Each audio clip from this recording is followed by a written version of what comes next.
All right, our kids are ready with questions. Let's start with Bertrand. Bertrand, you are up first.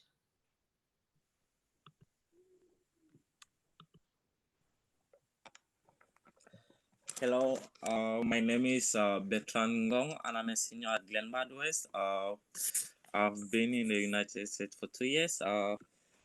Thank you very much for the presentation. It was really great. And I have a question. My question was, so what can I do as a student to encourage my classmates to take advantage of the opportunities here in the United States so that they can be their best self?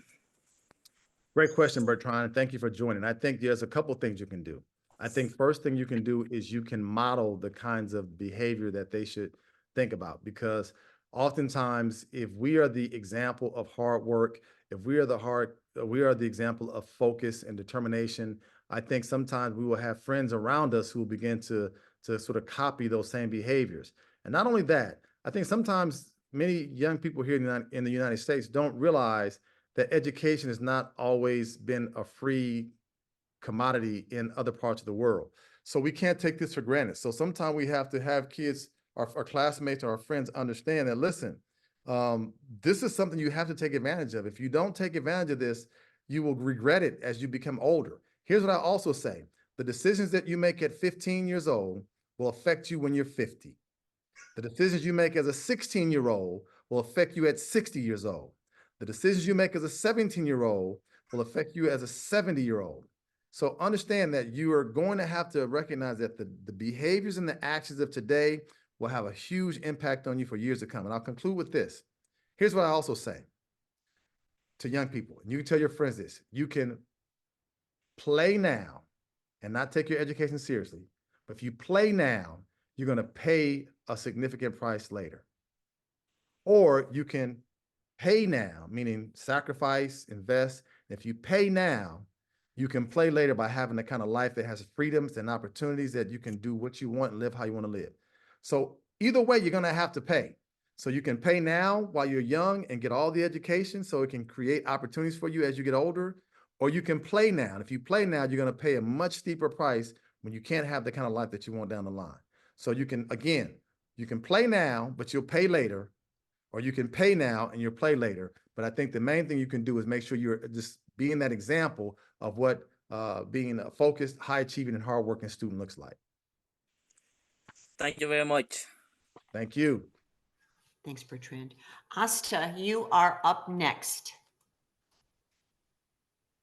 Hi, my name is Aista Ba, and I'm a junior at Glenbard West. And thank you so much for your presentation. It was very insightful. My question is, what makes you hopeful? Wow, what makes me helpful and what makes you helpful? Hopeful. What makes you hopeful? This is a great question. You know what makes me hopeful? And I'm not saying this because you all are here. Young people make me hopeful because you are our future. Young people, I think you all are the smartest generation of young people we've ever had. You have access to information that we never could imagine. So I think that what gives me hope is hardworking, smart, intelligent, creative, funny, resourceful young people, because you are our future. I need you all to take care of me when I get old.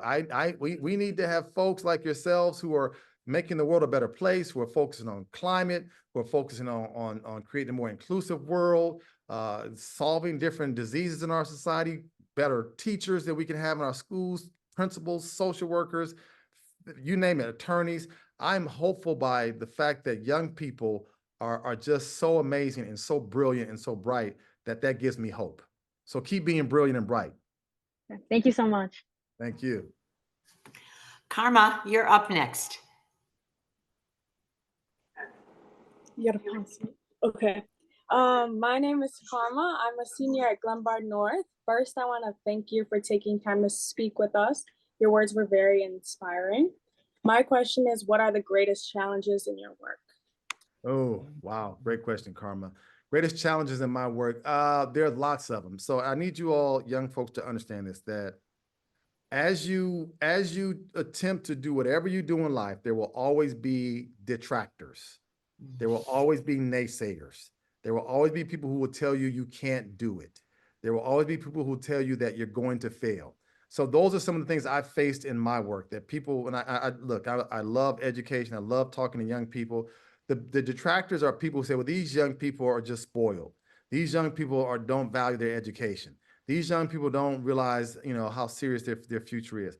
All the negative comments are one of the things that bother me the most, when they say things about young people that just basically just degrades young people. Because I work in spaces where I see amazing young people like yourselves who ask smart questions, who are hardworking, who are high achieving. And so my message to you, and this is the message I try to take to myself, is I just use all the negativity as motivation to be the best at what I can do. So when people tell me that young people can't be better, I go out to young people and I see them do phenomenal things, and I tell them, keep doing it. So understand that whatever you do in life, whatever pathway you pursue, there's always going to be naysayers who are going to question you and lead you to begin to think that you're not capable. You got to use it as motivation. You cannot believe it. You cannot internalize it. Surround yourself with people who have similar kinds of views and values, and you'll be just fine, because that's what I do. When I come into contact with those challenges, I surround myself with people who I know have similar views and values, and I get through those tough times. Thank you so much. Thank you. Thank you. Ethan, you are up next. Hi, I'm Ethan Davis. I'm a sophomore at Glenbard North, and I have to say your presentation was really thought-provoking. Even my mom listening in the back was even commenting and thinking Hey, about Mom. Hey, Mom. But I do have a question. What Yeah. should we, as the student and teen, ask of our schools, our community, and parents with this embracement of us? And what should they do to acknowledge it in an appropriate manner? Ethan, that's an excellent question. An excellent question. Thank you for that question. I think what you need to do, and what students can do, is to ask schools to accept you for who you are. Ask schools to embrace your uniqueness. Ask schools to celebrate your diversity. I think you ask schools to say that we are being our best selves. We should not have to suppress or apologize or change or alter who we are. We are inspired to be who we are, and we're trying to be the best we can be in this world that's oftentimes full of challenges. And so I think you have the right to ask to be seen. You have the right to ask to be valued, to be heard, to be respected, and to be understood. And I think that's what's important for young people in this generation to be able to articulate, is that, look, why do we have to change? The future is ours. Why do we always have to sort of adhere to something that we don't understand? Why can't we ask questions? Why can't we say that just because things have not been done a certain way, that they cannot be done that way moving forward?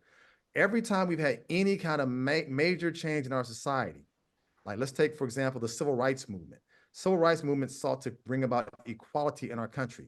Guess who were the people who were the inspiration behind the civil rights movement? Young people.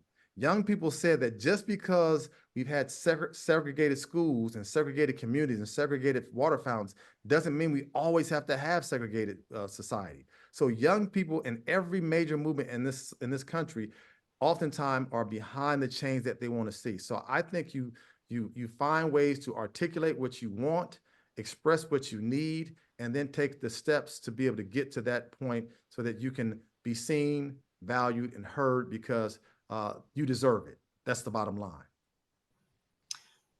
Thank you. Thank you so much. Yes, thank you. Dakota, you are up next.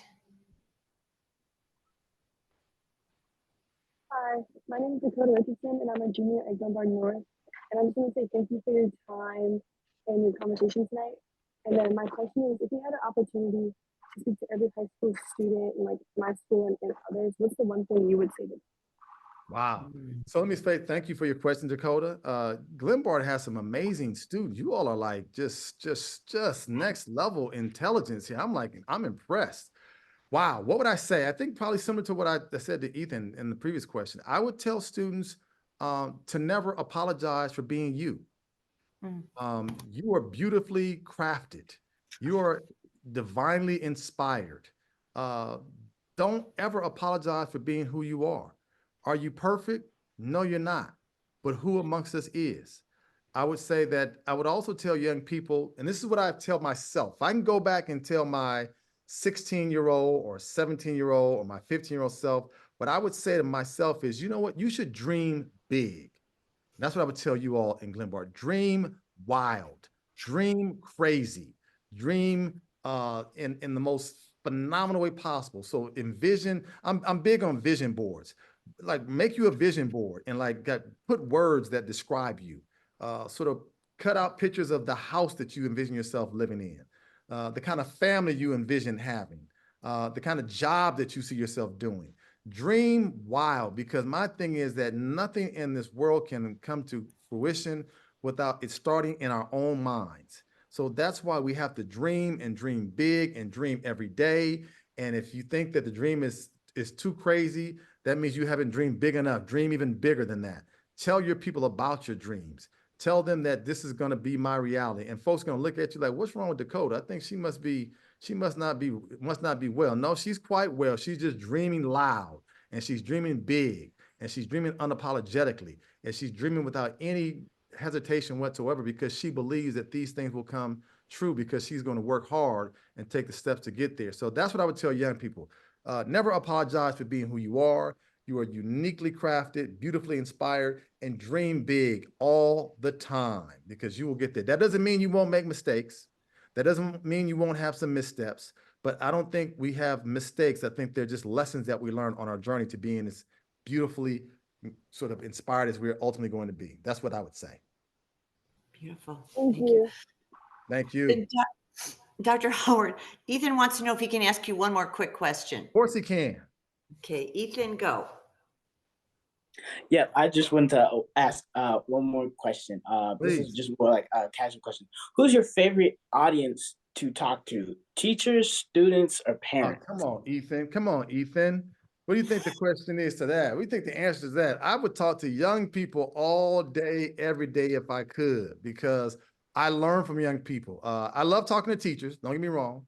I love talking to parents because I'm a parent myself, and I'm always trying to get parents to be better because parenting is hard. But young people, I think young people are creative. Young people are funny. Young people are smart. Young people are hardworking.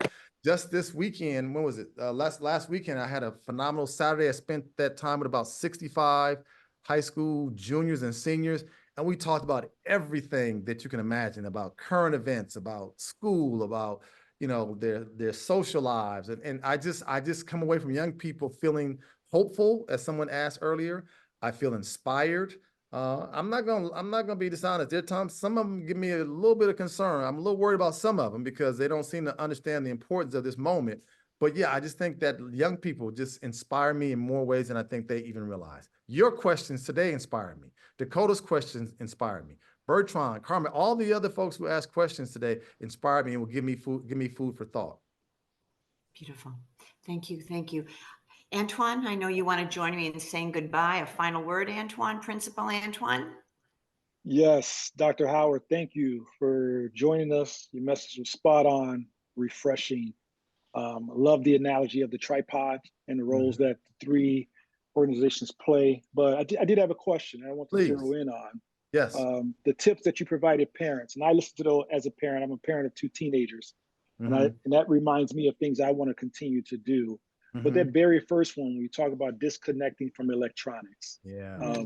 We know that cell phones have become the primary communication tool. In many cases, there are no landlines in homes. So what advice would you give those parents whose schedule is not in line with their students? Right, the students are at school during the day, parents are at home. When the students are getting home, parents are off to work. And so that supervision is not necessarily there. What advice would you give those parents? Yeah, that's a good question, Principal Anderson. So look, it's hard because we become so dependent upon electronics as a means of staying connected and as a means of communication.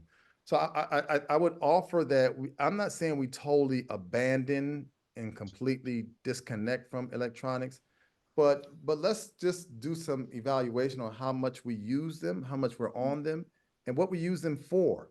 So even for parents who have that as a means to communicate with their kids, use that to communicate about, tell me how your day was. We got text messaging all the time. So make sure we're texting about some of the things we talked about. How's school going? Did you get your homework done? Tell me how you feel. So all the things that can be positive can be a mechanism that we use these phones for. There's articles on everything. There's TikTok videos on everything. So here's a TikTok video on how to make sure you make your mental health a priority. Here's a TikTok video on what you can do to make sure that you are, you're doing the right things. So I think we have to make technology our friend. We can't run away from it because it's here to stay.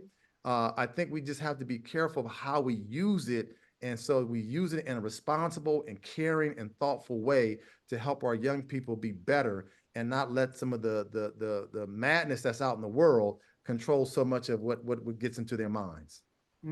Beautiful. Awesome. Again, thank you. Thank you. Thank you, students. Thank you, families. Thank you, Antoine.